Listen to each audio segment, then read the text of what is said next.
Education Cabinet Secretary Professor George Magoha on Tuesday made an official visit to Kianjau Primary School in the heart of Kiandutu Slums, Thika, to ascertain the level of preparedness in schools after Monday 4th reopening date. Speaking after a tour of the school, the CS said that he was satisfied with the school's preparations and the learners' attendance, save for a few improvements that were needed. He encouraged the teachers to be more innovative in addressing the various challenges that might get their way.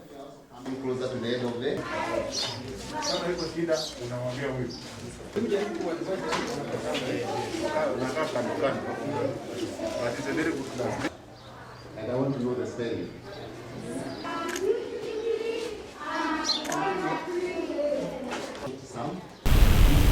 Going by what happened yesterday, I am extremely happy. I think without prejudice, the rate of reporting region by region, most of the regions had over 80% reporting except for the coast and the northeastern provinces.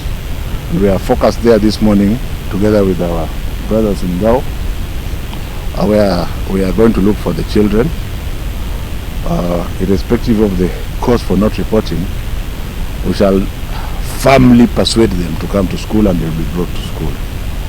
I am hoping that at this rate, by Thursday, we should be talking about 100%. The issues that I thought would be very major are not major. I have not had any water issues. We had a little bit of noise about masks in Lamu, but otherwise everybody else, we have ensured that every child is masked. We have masks as we are moving, and like I said, no child shall be returned. And I want to thank those teachers who have been very innovative and quick. Where perhaps we have not reached, they have provided masks for the children, because the children belong to all of us. It is a journey that we must accomplish. It is not a political journey, it is a professional and service journey to our children. And therefore, I think that's what I want to say as per this morning, just to thank the teachers. In terms of the desks, we are continuing to deliver desks. We had a crisis in one of the most populated schools yesterday, and I want to tell you that we were able to quickly fabricate 140 desks, and one batch was delivered in the morning to Olympic. Another batch was delivered there by 7:30 in the evening. So there are 140 desks. That's why you had me asking him whether there was a problem of desks. Here there is no problem of desks. Where there shall be a problem of desks, we are ready and willing and malleable to ensure that every child sits. Where a teacher in his or her wisdom, and I'm very happy to have seen some teachers teaching the children outside the classroom. That is better for now, especially for now, because oxygen is all over the place outside. He, however, warned head teachers against sending learners home for fees levies, adding that the government had already disbursed money meant for both public primary and secondary schools.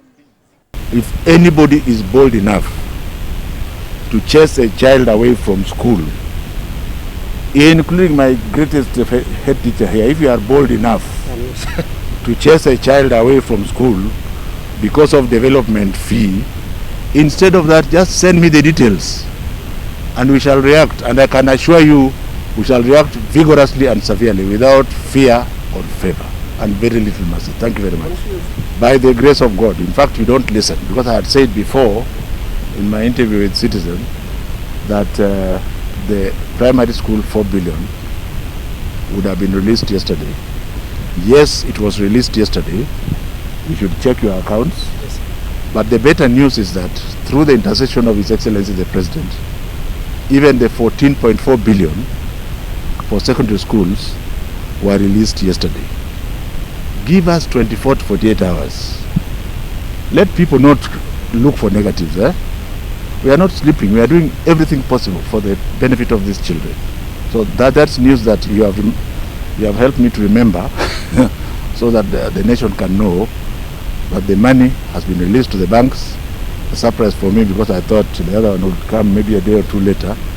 But they were released at the same time because of the intervention of His Excellency the President, which meant it was even further prioritized. So if somebody has no money in his account by Thursday, let that person look for me and look for my head. There are some schools that are completely flooded, including one that was washed away with floods. The government has provided money. I said so very clearly. The one that was completely washed away earlier, we provided over 70 million shillings, and I think the building is ongoing. The two schools in Baringo that cannot be rehabilitated again, we have given 10 million shillings each to one of them to start the process. First of all, you have to identify new lands and proceed with the rehabilitation. Those who have moved to other schools and were small, they have been given 4 million shillings around Baringo to ensure that the children are comfortable. The children are in school. Some of them have been adopted by other schools nearby. If the population is large, we are even happy that they are learning in tents outside. So there is no child, as I speak, that will have no place to go. And like we have given 10 million, when more money comes in July, we shall prioritize, and those schools most likely will be ready to be occupied. Thank you very much.